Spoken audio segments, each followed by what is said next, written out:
નમસ્કાર. આજે આપણે ધોરણ 10માં આગળનું એક પ્રકરણ શીખવા જઈ રહ્યા છીએ. તો તમામ વિદ્યાર્થીની બહેનો આ વિડીયો જોતા પહેલાં પોતાની નોટબુક અને બોલપેન લઈને બેસશો.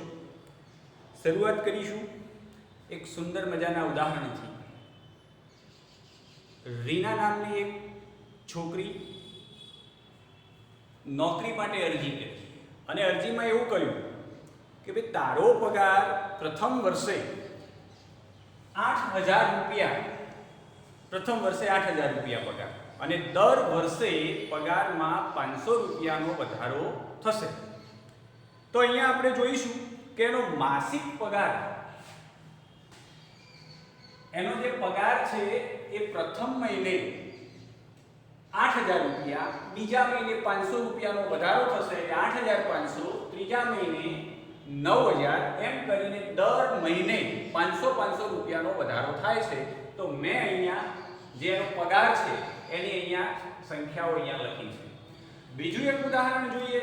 ધારો કે આપણા ઘરમાં જે નિસરણી હોય અને નિસરણી જે છે એ નિસરણી આપણે જોઈશું તો એની જે લંબાઈ છે, પગથિયાની લંબાઈ એ 45 સેન્ટીમીટર છે. હવે પગથિયાની લંબાઈ આપણે જોઈએ છે કે નીચેથી ઉપર તરફ જઈએ તો બીજું પગથિયું આવે એમાં 2 સેન્ટીમીટર ઘટતી જાય. તો અહીંયા શરૂઆતમાં આપણે 45 સેન્ટીમીટર, બીજા પગથિયામાં 2 સેન્ટીમીટર ઘટે એટલે 43 સેન્ટીમીટર, એના પછીનું પગથિયું છે એમાં પણ 2 સેન્ટીમીટર ઘટે છે તો 41 સેન્ટીમીટર. એ પ્રમાણે છે ટોચ સુધી 2 સેન્ટીમીટરનો ઘટાડો થાય છે. આવા બધા ઘણા બધા ઉદાહરણ તમે જોઈ શકો. દાખલા તરીકે તમે જ તમારા ઘરમાં એક ગલ્લો રાખેલો હોય અને એવું નક્કી કરો કે ભાઈ ગલ્લામાં પહેલી તારીખે 100 રૂપિયા મૂકવા અને દરરોજ એ ગલ્લામાં 10 રૂપિયા ગલ્લામાં મૂકતા જવા. તો જોઈશું આપણે સંખ્યાઓની શ્રેણી કેવી બનશે. તો અહીંયા હું લખું છું, ધારો કે તમે ગલ્લામાં પહેલા દિવસે 100 રૂપિયા મૂક્યા, બીજા દિવસે રોજ 10 રૂપિયા એમાં મૂકતા જવાના છે. તો બીજા દિવસે ગલ્લામાં થતી રકમ 110 રૂપિયા, ત્રીજા દિવસે બીજા 10 રૂપિયા મૂકશો એટલે ગલ્લામાં થશે 120 રૂપિયા, ચોથા દિવસે 10 રૂપિયા મૂકશો તો અહીંયા થશે 130 રૂપિયા. તો અહીંયા પણ આ બે ત્રણ ઉદાહરણ આપણે જે જોયા એમાં આ સંખ્યાઓ જે છે એ સંખ્યાઓમાં કોઈ નિશ્ચિત તરાહ તમને જોવા મળે છે. એ સંખ્યાઓ વધતી જાય છે. બીજી આપણે વાત કરીશું તો આવા બધા ઘણા બધા પદ લખી શકાય. ધારો કે હું અહીંયા એક સંખ્યા લખું છું, અહીંયા ધારો કે મેં સંખ્યા લખી 5, એના પછી બીજી સંખ્યા લખું છું 9, એના પછી બીજી એક સંખ્યા લખું છું 13, એના પછી એક સંખ્યા લખું છું 17. તો અહીંયા તમે વિચારી શકશો કે સાહેબે જે શ્રેણી લખી છે એમાં કંઈક વિશેષતા જોવા મળે છે. તો પહેલું પદ 5 લખ્યું છે, બીજું 9 લખ્યું છે, ત્રીજું 13 લખ્યું છે, ચોથું 17 લખ્યું છે. તો અહીંયા તમે જોઈ શકશો, તમે જાતે જ જવાબ મળશે કે દરેક બે સંખ્યાઓ વચ્ચેનો જે તફાવત છે ને એ સરખો છે. અહીંયા 5 માં 4 ઉમેર્યા છે એટલે 9 મળ્યું, 9 માં 4 ઉમેર્યા 13 મળ્યા, 13 માં 4 ઉમેર્યા 17 મળ્યા. તો અહીંયા આવી સંખ્યાઓની જે શ્રેણી છે એની આપણે વાત કરીએ તો એમાં આ જે દરેક સંખ્યા છે ને એ દરેક સંખ્યાને આપણે શું કહીશું? પદ કહીશું. દરેક સંખ્યાને આપણે પદ કહીશું. બીજી વાત કરીશું કે અહીંયા આપણે સામાન્ય રીતે જોઈશું કે અહીંયા 9 જ્યારે પદ મળે છે, એક સંખ્યા મેં 5 લખી, એનું પછીનું જે પદ છે એ પદ એમાં કોઈ નિશ્ચિત સંખ્યા ઉમેરીએ ત્યારે એનું પછીનું પદ મળે છે. તો આ બીજું પદ છે એને આપણે અનુગામી પદ કહીશું અને જે પહેલું પદ લખ્યું છું મેં એને આપણે પુરોગામી પદ કહીશું. તો જુઓ, પુરોગામી પદ અને એમાં કોઈ નિશ્ચિત સંખ્યા ઉમેરું એટલે કે 4 ઉમેરું તો એના પછીનું પદ મળે એટલે કે અનુગામી પદ મળશે. તો અહીંયા આપણે જોઈશું કે સામાન્ય રીતે આ પ્રકરણની અંદર પુરોગામી પદ એટલે જે પહેલું પદ હોય એમાં કોઈ અચળ સંખ્યા ઉમેરવાથી એના પછીનું એટલે કે અનુગામી પદ મળે છે. તો અહીંયા આવી જે સંખ્યાઓ છે એ સંખ્યાઓની આપણે એક યાદીનો વિચાર કરીએ. હું અહીંયા બીજી પણ કેટલીક સંખ્યાઓ લખું છું, તમે જોઈ શકશો અને તમે જાતે જ નક્કી કરી શકશો. ધારો કે અહીંયા હું એક સંખ્યા લખું છું, પહેલી સંખ્યા લખું છું 100. ધ્યાન રાખજો, આ પુરોગામી પદ થયું. હવે આમાં હું એક નિશ્ચિત સંખ્યા ઉમેરું. ધારો કે આની અંદર હું ઉમેરું અથવા તો બાદ પણ કરું. ધારો કે 30 બાદ કરું, તો 30 બાદ કરું તો એના પછીનું જે પદ મળશે 70. તો આને આપણે અનુગામી પદ કહીશું. અને જે પહેલું લખ્યું હતું મેં એને આપણે પુરોગામી પદ કહીશું. હજુ આગળ આ શ્રેણીને આગળ લખીએ આપણે. કેટલા બાદ કરવાના છે? 30. તો 70 માંથી હું 30 બાદ કરું તો એના પછીનું પદ મળશે 40. હજુ આગળ જઈશું, હજુ 30 બાદ કરીશું, એના પછીનું પદ મળશે 10. તો આ પ્રકારે લખ્યા જઈશું. તો એમાં 30 નો ઘટાડો થશે. ત્યાર પછી બીજી આવી બધી તમે પણ જાતે ઘણી બધી આવી શ્રેણીઓ લખી શકો. તો હવે આની અંદર આપણે શું જોવા મળે છે? મેં કહી દીધું એમ દરેક સંખ્યાને આપણે પદ કહીશું. બીજી વાત કરીશું આપણે કે આ બધી શ્રેણીઓની અંદર જોઈશું કે કતો પુરોગામી પદમાં કોઈ નિશ્ચિત સંખ્યા બાદ કરતા જઈએ આપણે તો એના પછીના પદ મળશે. ત્યાર પછી અહીંયા કેટલીક સંખ્યા લખું બીજી કે ચલો 3, એના પછીનું પદ 3 લખું છું, એના પછીનું પદ 3, એના પછીનું પદ 3. તો અહીંયા આપણે જોઈશું કે આની અંદર પદ મેળવવા માટે પુરોગામી પદ પછી અનુગામી પદ મેળવવા માટે કઈ નિશ્ચિત સંખ્યા ઉમેરીએ છીએ? તો તમે કહી શકશો કે આમાં 0 ઉમેરીએ છીએ આપણે. પહેલા પદમાં 0 ઉમેરો તો 3 મળી, બીજા પદમાં 0 ઉમેરો તો 3 મળી. તો આ પણ એક પ્રકારની શ્રેણી રચે છે. તો અહીંયા આપણે જોઈશું સામાન્ય રીતે કે આપણે આગળના પદમાં કોઈ નિશ્ચિત સંખ્યા ઉમેરવાથી એના પછીની સંખ્યા તમને મળે છે. તો ટૂંકમાં સંખ્યાઓની જે આવી યાદી છે ને એ યાદીને આપણે સમાંતર શ્રેણી કહીશું. તો હવે આપણે જે વાત કરીશું એની વ્યાખ્યા આપીશું કે સમાંતર શ્રેણી એટલે શું, અને એની વ્યાખ્યા આપવી હોય તો એની વ્યાખ્યા આપણે આ પ્રકારે આપીશું. અને તમે કહેશો કે એમાં સમાંતર શ્રેણી કોને કહીશું? તો પ્રથમ પદ સિવાયના પ્રત્યેક પદ આગળના પદમાં નિશ્ચિત સંખ્યા ઉમેરવાથી મળે છે. આને આપણે સમાંતર શ્રેણી કહે છે. તો આ સમાંતર શ્રેણીની વ્યાખ્યા થઈ. અને તમે નોટબુકની અંદર સમાંતર શ્રેણીની જે વ્યાખ્યા છે આ વિડિયો સ્ટોપ કરી અને પુસ્તકમાં જે ગ્રીન કલરથી જે વ્યાખ્યા લખેલી છે એ નોટબુકમાં તમારે લખવાની છે. હવે આપણે જે વાત કરીએ છીએ કે આ સમાંતર શ્રેણી, અહીંયા બધી જ સમાંતર શ્રેણી છે. તમે પણ ઘણી બધી શ્રેણીઓ આવી લખી શકો. શું કરવાનું લખવા માટે? કોઈ એક પદ લેવાનું અને એ પદની અંદર તમારા મનમાં જે અંક ધારો એ સંખ્યા કાં તો ઉમેરવાની કાં તો બાદ કરવાની. ઉમેરતા જાઓ તો તમને આવી અનેક સમાંતર શ્રેણીઓ મળશે. તો અહીંયા આપણે વાત કરીશું. હા, હવે જે વ્યાખ્યામાં વાત કરી કે પ્રથમ પદ સિવાય દરેક પદ કોઈ નિશ્ચિત સંખ્યા ઉમેરવાથી મળે છે. તો આ જે નિશ્ચિત સંખ્યા જે ઉમેરો છો, ચલો આમાં કેટલા બાદ કર્યા? નિશ્ચિત સંખ્યા કેટલી બાદ કરી? 30. તો એ જે 30 છે એટલે કે નિશ્ચિત સંખ્યા છે એને આપણે સમાંતર શ્રેણીનો સામાન્ય તફાવત શું કહીશું? એને ડી કહીશું. ધ્યાન રાખજો હો. હવે કેટલીક સંજ્ઞાઓ આપણે યાદ રાખીશું. આ શ્રેણીમાં તફાવત કેટલો છે? 30, એટલે કે d બરાબર 30.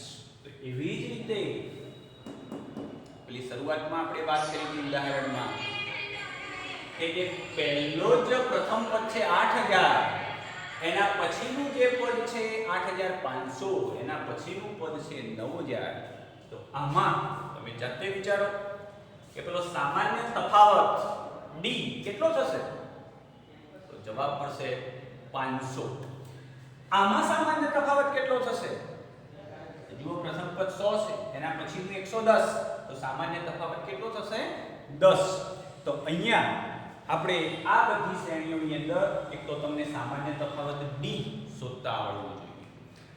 બીજી વાત કરીશું કે આ ચેપ્ટરની અંદર આપણે આવી જે શ્રેણીઓ છે એમાં પ્રથમ પદ, બીજું, ત્રીજું, ચોથું પદ આવા n પદો હોય તો n નું પદ કયું હશે એ આપણે શોધી શકીશું આ ચેપ્ટરમાં. આવા n પદો, દાખલા તરીકે 500 પદો છે તો બધા જ પદોનો સરવાળો કરવો હોય તો કેવી રીતે કરી શકાય એનું પણ આ ચેપ્ટરમાં આપણે સૂત્રની મદદથી એનો સરવાળો કરી શકીશું. તો અહીંયા કેટલીક સંજ્ઞાઓ છે, એમાં મેં કહ્યું એમ સામાન્ય તફાવતને આપણે d કહીશું.